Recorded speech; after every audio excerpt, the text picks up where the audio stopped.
जाते हैं उन कवि सम्मेलनों में भी जाते हैं।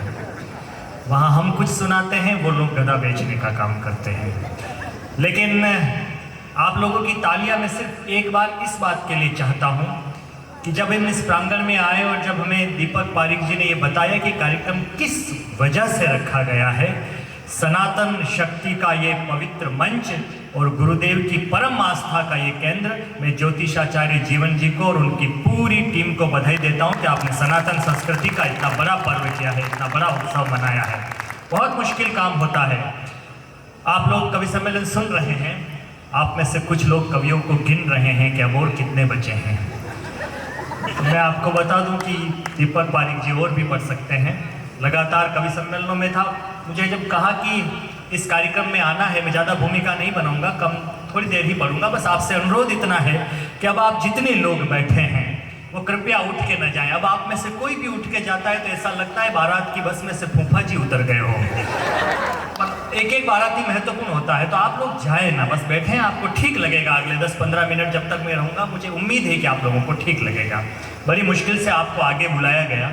इस देश में ये स्थिति है, जब जब किसी को आगे बुलाने की कोशिश की जाती है वो पीछे खिसकता है। आप उसके बावजूद आगे आए, बहुत अच्छा लगा मुझे। मैंने दीपक जी से कहा था, मैंने कहा आप कैसे पहुंचेंगे, क्योंकि ये लगातार कवि सम्मेलनों में बाहर था। मैंने कहा तू खुद ही नहीं पहुंच पाएगा भाई, हम कैसे जाएंगे। और फिर जब पता पड़ा कि तो अस्वस्थ भी है, लेकिन इन्होंने कहा कि जिनका ये कार्यक्रम है वो मेरे गुरुजी हैं, वो मुझे बताते हैं कि मेरा भविष्य कैसा है, वो मुझे बताते हैं कि संस्कृति क्या है। उन जीवन जी ज्योतिषाचार्य का कार्यक्रम है, इसलिए हम सब चलेंगे। तो हम दरबार में आज उपस्थित हो गए हैं। बहुत बहुत आभार आप सभी का। और आइए दोस्तों, मैं सिर्फ इतना कहना चाहता हूं कि कोई सरकारें नहीं चाहती, कोई संस्थाएं नहीं चाहती कि वो जो पेपर करवाती है वो लीक हो जाए।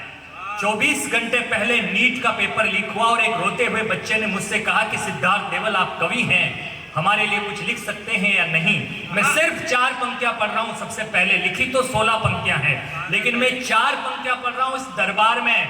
मुझे बताना मैंने सही कह दिया हो।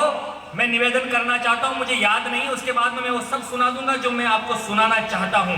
मैं निवेदन सिर्फ इतना करना चाहता हूं कि ओ पेपर बेचने वालों गुर्गों, लानत है, धिक्कार तुम्हें। क्या बात है। बस मुझे बताना, कोई नहीं चाहता है कि पेपर बिके। उसके बाद भी इस देश में ऐसा क्यों होता है? मैंने थप्पड़ मार रहा हूं और गांव के कस्बे के लोग थप्पड़ कैसा मारते हैं मैं जानता हूं। वो पेपर बेचने वालों गुर्गों, लानत है, धिक्कार तुम्हें। जरा बताओ मुझको ये कैसा है अधिकार तुम्हें। बोझिल आंखों में कुछ सपने आए, रूठ के चले गए। चंद विशेले बाज हंस का दाना लूट के चले गए। चंद विशेले बाज हंस का दाना लूट के चले गए। चंद पढ़ दूं क्या? 8 पंक्तियां और पढ़ दूं क्या? आप लोग मुझे अगर कहें, थोड़ी सी अनुमति दे दे एक बार तालियों से, तो मैं फिर बजवा लूंगा, मैं कर लूंगा। मैं खाली आधे मिनट के लिए, क्योंकि हम अगर यहाँ पर बात नहीं करेंगे, राष्ट्रीय सनातन शक्ति मंच पर देश की बात नहीं करेंगे, कभी में अगर इतनी हिम्मत यहाँ नहीं आएगी गुरुजी के सामने, तो हम कहाँ पे बोलेंगे। तब निवेदन करना चाहता हूँ, सुनिएगा। पेपर लीक नहीं होता है, पेपर लीक नहीं होता, विश्वास टूटता बच्चों का। इन्हीं दलालों की हरकत से स्वप्न रूठता बच्चों का। बेबस हुई व्यवस्था सारी, इसी भ्रांति ने जन्म लिया है। जहां जहां सपने टूटे हैं वहां क्रांति ने जन्म लिया है। जहां जहां सपने टूटे हैं, जहां जहां सपने टूटे हैं वहां क्रांति ने जन्म लिया है। ओ सत्ताधीशों, जिम्मेदारों, इस देश में कराने वाले लोग, ओ सत्ताधीशों, जिम्मेदारों, तनिक यहां भी ध्यान दीजिए। ये पक्षी परवाज चाहते, मेहनत को सम्मान दीजिए।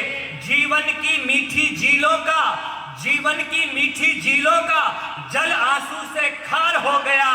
हिम्मत हार गई वर्षों की, सिस्टम भी बाजार हो गया। हिम्मत हार गई वर्षों की, सिस्टम भी बाजार हो गया। और कविता समाप्त कर रहा हूं एक नाम के साथ। दुनिया में किसी को उस पर विश्वास हो ना हो, मुझे उस पर विश्वास है। मैं इस मंच से सिर्फ उस व्यक्ति को बताना चाहता हूं, हमें आप पर यकीन है। आपको करना क्या है? अभी तक आपकी तालियां कमजोर थी, या दोपहर में मैंने कविता सुनाई थी, लेकिन फिर भी मैं इस कविता को समाप्त करता हूं आप सबके समर्थन के बीच। अगर आपका बच्चा एसटीसी की तैयारी भी करता है, अगर आपका बच्चा 9वीं कक्षा की तैयारी भी करता है, तो एक बच्चा तैयारी नहीं करता गुरुजी, उसके माँ और बाप भी पूरी रात बच्चों के साथ बैठकर तैयारी करते हैं। परिवार के सपने टूटते हैं। तब अंतिम पंक्तियां सुनाता हूं, निवेदन करता हूं, सुनिएगा कि तुम बिना किसी हिंसा के राम का मंदिर बनवा सकते हो। तुम बिना किसी, मैं क्या कहना चाहता हूं इस नीट पर है इस मंच से नहीं देना चाहिए, लेकिन उसके बाद भी उस गाली पर समर्थन आप दे दीजिएगा। एक आदमी से उम्मीद अब भी है इस देश को। तुम बिना किसी हिंसा के राम का मंदिर बनवा सकते हो, तुम बिना किसी हिंसा के राम का मंदिर बनवा सकते हो, पाकिस्तान पे बारूदों का तंबू तनवा सकते हो, तुमने धारा 370 की कालिक को साफ किया और सनातन के मूल्यों का भी कितना ऊंचा ग्राफ किया। भारत का दुनिया में मंडित गौरव गान तुम्ही से है, भारत का दुनिया में मंडित गौरव गान तुम्ही से है, और किसी से नहीं, हमें उम्मीद प्रधान तुम्ही से है, और किसी से नहीं, और किसी से नहीं। अंतिम दो पंक्तियां समाप्त कर दीजिएगा और मैं निवेदन करता हूं कि आखिरी पंक्ति पर एक गाली है, बस उस पर पूरे सदन के आकाश में तालियां उड़ जाएगी, फिर मैं कविता पाठ शुरू कर दूंगा। भारत का दुनिया में पंडित गौरव गान तुम्ही से है और किसी से नहीं, हमें उम्मीद प्रधान तुम्ही से है। इन भ्रष्ट दोगले चोरों पर बच्चों के आंसू वारो और पेपर लीक के गुंडों को भी सड़कों पर गोली मारो, पेपर लीक के गुंडों को भी सड़कों पर गोली मारो। बहुत बहुत आभार आपका, आपने मुझे बहुत अच्छे से सुना। नीचे बैठे हुए लोगों ने बहुत तालियां बजाई। मैं कुर्सियों से भी उम्मीद करता हूं, क्योंकि पंचायत चुनाव आ सकते हैं तो उसमें संभावनाएं रहती है। बड़ा अच्छा मंच है। मैं टाइम में आप घड़ी मिला लीजिए, मैं मात्र अब 10 मिनट आपके बीच में रहूंगा। आप 10 मिनट मुझे सुनेंगे, मैं 2 कविताएं सुनाऊंगा, एक गुरुजी के लिए है, एक इस मिट्टी के लिए है। मैं दोनों कविताएं सुनाता हूँ।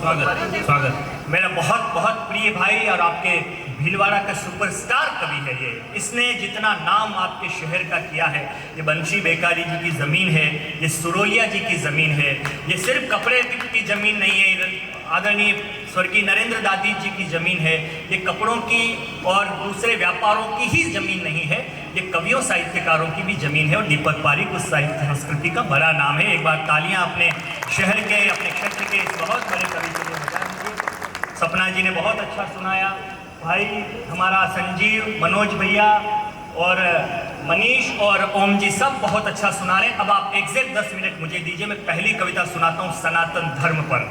आपको जहां तालियां बजाने का मन करे वहां बजाइएगा।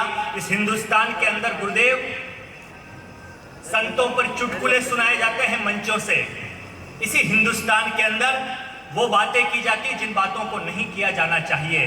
तब मैंने ये कहा था, अब आप सब लोग बस शामिल हो जाइएगा। आप सुन बहुत अच्छा